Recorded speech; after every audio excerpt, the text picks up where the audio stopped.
Bonjour à tous et bienvenue sur cette nouvelle vidéo de programmation en Java avec le logiciel NetBeans. Aujourd'hui, nous allons travailler sur les structures de contrôle. Nous allons commencer donc à travailler sur les if-else et également sur les switches. Mais n'attendons plus et allons directement sur le logiciel NetBeans. Nous revoici sur le logiciel NetBeans où nous l'avons laissé la dernière fois.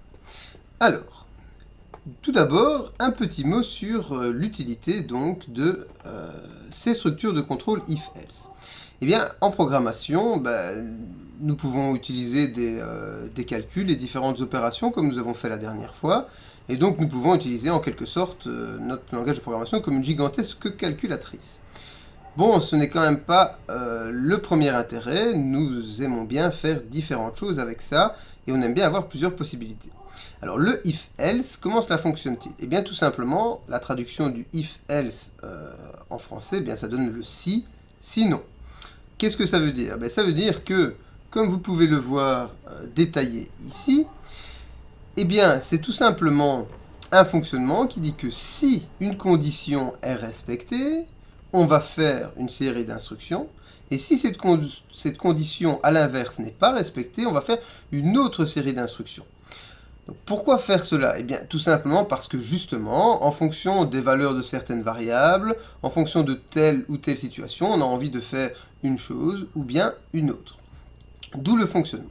Alors, comment cela fonctionne-t-il? Bien, à nouveau, comme vous pouvez le voir ici, on écrit cela, on écrit ce if, et puis entre parenthèses, on écrit la condition.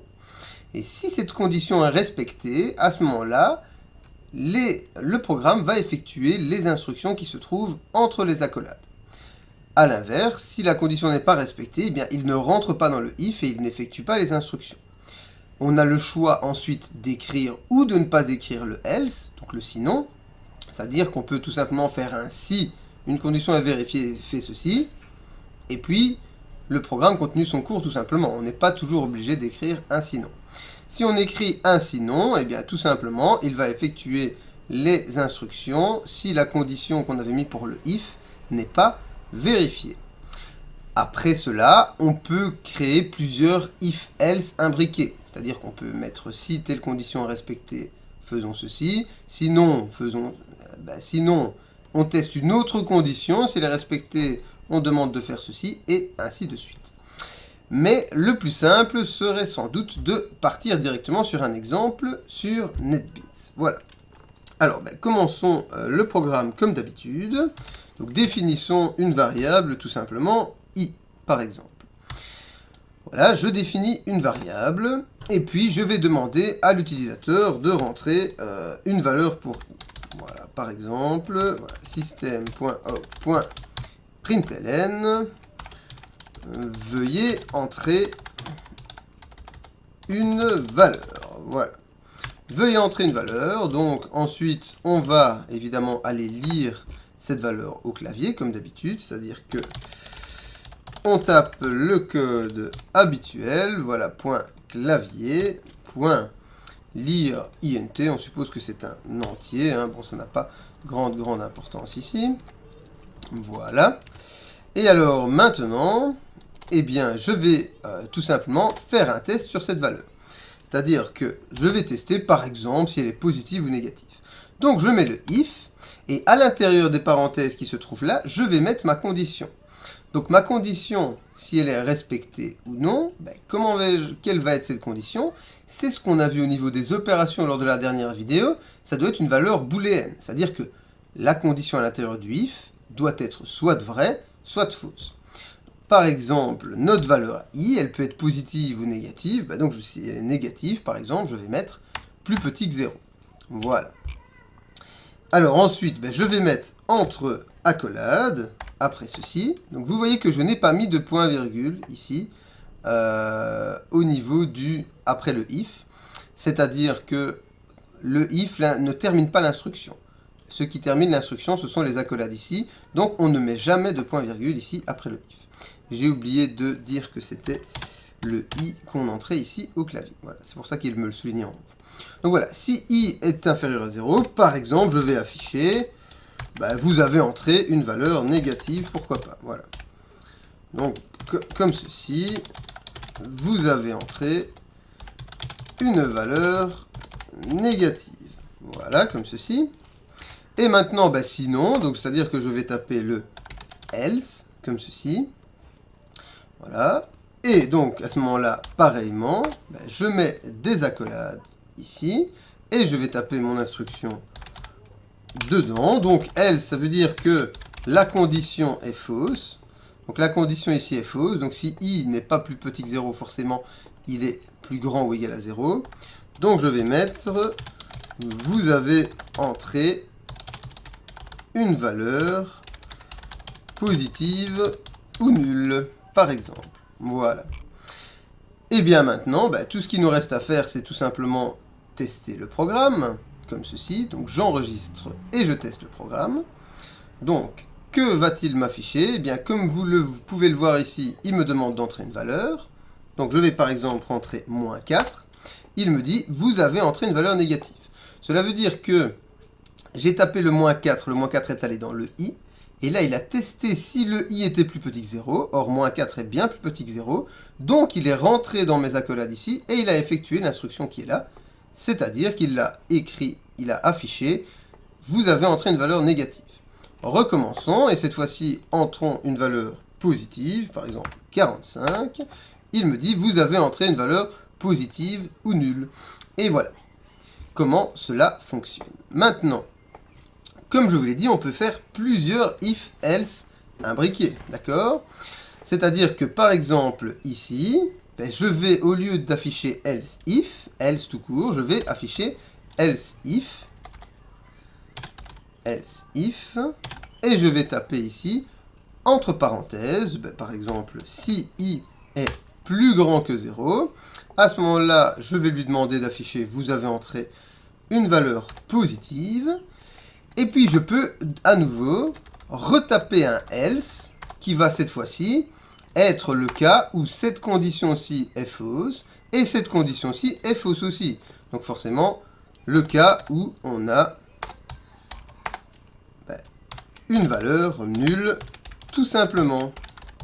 Voilà.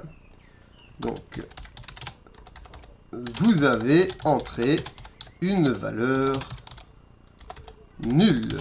Voilà, comme ceci. Et donc maintenant, si on teste le programme, eh bien, regardez ce que ça donne. Voilà, j'entre une valeur. Si j'entre -7, il m'affiche bien, vous avez entré une valeur négative. Si j'entre 5, il m'affiche bien, vous avez entré une valeur positive. Et enfin, si je tape 0, il m'affiche bien, vous avez entré une valeur nulle. Et donc voilà, notre programme fonctionne très bien avec plusieurs else if imbriqués. Maintenant, attention, si vous ne mettez pas le else, il va continuer d'effectuer le programme comme si de rien n'était. Par exemple, j'efface ce que j'ai fait ici avec le else if et avec le else. Je fais simplement le if ici, vous avez entré une valeur négative. Et ensuite, je ne mets pas le else, mais je tape tout simplement un affichage. Par exemple, la valeur est positive. Voilà. Donc attention, ici, comme je n'ai pas mis de else, quoi qu'il arrive, le programme va commencer par tester ceci. Si la condition est vraie, donc si le nombre est négatif, il va afficher ceci. Mais ensuite, il affichera ceci quoi qu'il arrive, car on est sorti des accolades du if, et donc il va, quoi qu'il arrive, continuer le programme. Mais je vous le montre tout de suite. Vous voyez ici, si j'entre une valeur négative, il m'affiche bien, vous avez entré une valeur négative, et puis il affiche quand même, la valeur est positive. Et ensuite, si j'entre par contre une valeur positive, il me met la valeur est positive parce que il effectue ceci, il ne rentre pas dedans car la valeur que j'ai entrée est positive, et ensuite il affiche quand même la valeur est positive. Donc voilà, attention avec tout ceci au niveau des if et des else. Mais la meilleure chose à faire pour vous est évidemment de faire des tests pour voir si vous avez bien compris tout ceci.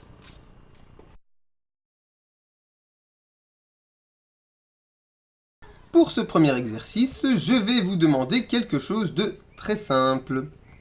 Imaginez que, comme moi, vous êtes un enseignant et vous voulez afficher quelque chose en fonction de la cote d'un de vos étudiants. C'est-à-dire que vous demandez donc à l'utilisateur de rentrer une cote, la valeur d'une cote sur 20 par exemple, donc ça peu importe hein, sur combien, mais prenons l'exemple sur 20, vous demandez à l'utilisateur de rentrer une valeur, et si cette valeur est supérieure à 50%, donc supérieure en l'occurrence à 10 sur 20, vous affichez l'étudiant a réussi la matière. Si en revanche l'étudiant a moins de 10 sur 20, eh bien vous affichez l'étudiant a échoué. Voilà. Lorsque vous aurez terminé ce premier programme, je vous demande de l'améliorer. C'est-à-dire de taper tout simplement, si l'étudiant a moins de 10 sur 20, vous affichez l'étudiant a échoué. Si l'étudiant a entre 10 et 15, vous affichez l'étudiant a réussi. Et si enfin l'étudiant a plus de 15 sur 20, vous affichez l'étudiant a très bien réussi. Voilà, je vous laisse mettre cette vidéo sur pause à nouveau et tenter de faire cet exercice dont la solution vient immédiatement. La solution de l'exercice. Eh bien, effaçons d'abord tout ceci. Voilà, comme ceci. Donc, de nouveau, je vais définir un entier ou un réel. Ça, il faut toujours se poser la question. En l'occurrence, la cote que l'étudiant peut avoir n'est pas forcément un entier. On peut avoir des cotes comme 8,5 ou 12,2 ou peu importe. Ça dépend de ce que la personne va rentrer. Donc, on rentre double. Et on va appeler la cote tout simplement cote. Pourquoi pas? On ne va pas faire compliqué. Donc, j'ai créé ceci. J'affiche pour l'utilisateur, voilà, veuillez entrer la cote de l'étudiant. Comme ceci. Voilà. Et donc je vais aller le lire au clavier, comme d'habitude. On met le nom du package. Je rappelle que c'est bien le package qu'on doit mettre ici. Puis, on va chercher la classe clavier. Ah, j'ai oublié un A ici. Voilà. Puis, on va chercher la classe clavier. Et puis, attention, ici, évidemment, on va chercher lire double parce que on a créé un double. Voilà. Comme ceci. Et donc, je mets la lecture au clavier dans la variable cote. Voilà, comme ceci. À présent, on va commencer les tests logiques avec le if. C'est-à-dire que si, donc, la cote est inférieure à 10, à ce moment-là, eh bien, qu'est-ce que je fais? Je tape tout simplement un affichage où je demande à l'utilisateur d'écrire, où j'affiche, pardon, à l'utilisateur, l'étudiant a échoué. Voilà. Après, on n'est pas obligé de refaire ainsi, on peut tout simplement faire un else, voilà. Et entre les deux accolades, j'affiche tout simplement system.out.println, voilà, l'étudiant a réussi, comme ceci. Et voilà, tout simplement, comme ça, c'est fait. Et le programme, regardez ce que ça donne, voilà. Veuillez entrer la cote de l'étudiant. Si je rentre un 8, par exemple, l'étudiant a échoué. Et si je relance le programme, que j'entre un 14, l'étudiant a réussi. Voilà. Alors si je rentre des valeurs, comme je l'ai dit, avec des décimales, genre 12,58, ça fonctionne toujours, l'étudiant a réussi. Alors que si j'avais mis un entier, il m'aurait refusé ceci, bien sûr. Et ensuite, si je rentre 10, évidemment, on peut se poser la question, il me met bien l'étudiant a réussi, parce que je n'ai considéré l'échec que si c'était strictement inférieur à 10. Tandis que si j'avais mis ici un plus petit égal à 10, en tapant 10, il aurait affiché l'étudiant a échoué. Voilà. Maintenant, considérons l'amélioration du programme où j'ai dit que si l'étudiant avait entre 10 et 15, on affichait l'étudiant a réussi. Et à l'inverse, si l'étudiant a plus de 15, eh bien on affiche l'étudiant a bien réussi. Donc, il suffit simplement de rajouter un if ici, et là, entre parenthèses, je mets cote plus petit que 15. Alors, pourquoi est-ce que cela suffit? Eh bien, tout simplement parce que, vu qu'on est dans le premier L, ça veut dire qu'on est sûr déjà que la cote va être plus grande que 10. Et donc, dans ce système-là, on est sûr que la cote ici, ceci est faux, puisqu'on est entré dans le else, donc la cote est plus grande ou égale à 10, mais on rentre ici uniquement si la cote est plus petite que 15. Et donc il ne va afficher l'étudiant a réussi que si la cote est à la fois plus grande que 10 et en même temps plus petite que 15. Voilà. Et je mets donc le dernier else, où je vais afficher, voilà, l'étudiant a bien réussi, comme je vous l'avais dit. Voilà, l'étudiant a bien réussi, comme ceci. Voilà. On lance, donc si je rentre cette fois-ci 4 par exemple, l'étudiant a échoué, voilà. Si je rentre 10, eh bien vous voyez que l'étudiant a réussi, donc il est bien entré dans ce if ici. Et si je mets par contre 16 par exemple, il m'affiche bien l'étudiant a bien réussi, et donc on a bien plusieurs if imbriqués qui donnent ce résultat-là. Voilà pour la solution de ce premier exercice. Vous êtes maintenant libre de vous entraîner sur les if-else comme vous le désirez. Et nous arrivons à la fin de cette vidéo, mais avant je vais vous préciser quand même un petit détail au cas où vous le rencontriez à l'avenir dans vos lectures sur de la programmation. Je vous conseille souvent d'utiliser les accolades lorsque vous créez des structures de contrôle comme ceci, mais ce n'est pas toujours obligatoire. C'est-à-dire que si vous écrivez l'instruction concernant votre if directement à l'intérieur, directement en dessous du if, et bien tout simplement, si elle ne fait qu'une seule ligne, ce sera accepté. En l'occurrence ici, mes instructions ne font qu'une seule ligne à chaque fois, donc je ne serai pas obligé d'afficher les accolades, et comme ceci, regardez, voilà, le if tout simplement m'afficherait directement ceci, et puis il passerait à l'instruction suivante.